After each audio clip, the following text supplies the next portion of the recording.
Blouse बघा मी किती late शिवायला घेते. हे बघा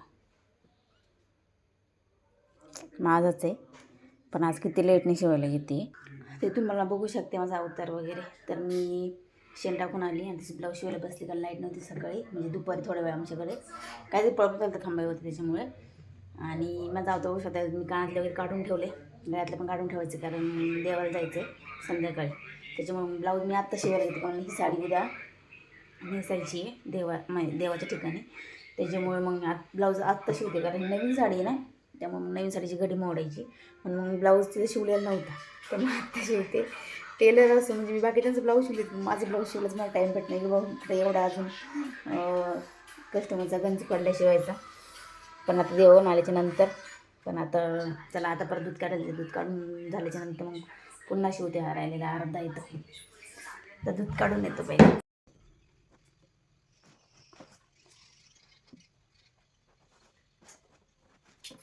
मला देवाला जायचंय आणि शिवांश बघा पाठी लागली. आई मला यायचं म्हणतो, त्याला शाळा आहे, त्याला नाही नेऊ शकत मी. तुला काय काय आणायचे मला सांगा. काय काय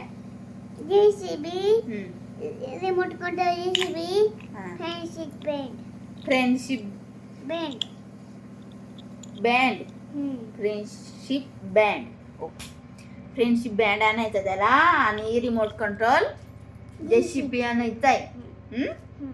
अजून वायरचा नाही आणायचा जेसीबी, मग वायर रिमोट कंट्रोल वायरचा नाही आणायचा, मग बिना वायरचा. बरं. मग आता नाही मागणार ना माझ्या. नाही, उद्या स्कूलला जाणार ना, उद्या स्कूलवरून आला अभ्यास करणार ना छान छान. तर प्रवासासाठी निघाले होते, त्याच्यामुळे आपल्या घरातल्या देवांचे आशीर्वाद घेतले आणि मग निघालो होतो प्रवासासाठी संध्याकाळी जवळजवळ 10-10:30 वाजता. इथे बॅग वगैरे भरली होती, एक हँडबॅग घेतली होती म्हणजे मी पैसे मोबाईल वगैरे ठेवायला. त्यांना तिथे संध्याकाळी सगळ्या बायका जे येणं होतं ना त्या, तर सगळ्या 6 होत्या, म्हणजे माझ्यासोबत मी एकटीच होते फक्त सून त्यांच्यामध्ये. आणि त्यानंतर बसायच्यानंतर बसमध्ये बघितलं एक मिनी बस केली होती आपली, कारण क्लुझरमध्ये पण जाणं येणं लांबचा प्रवास असल्यामुळे क्लुझरमध्ये जास्त सीट असायची ते हे होत नाही. संध्याकाळी जवळजवळ 1:30 वाजले होते, आणि 1:30 वाजता आम्ही कुठे होतो मलाच माहीत नव्हतं, कारण मी झोपली होती ना. अचानक बस थांबल्याच्यानंतर मी उठून बघितलं तर कुठे होतो काय माहिती. तर पुढे पण प्रवास आपला पहा तुम्ही.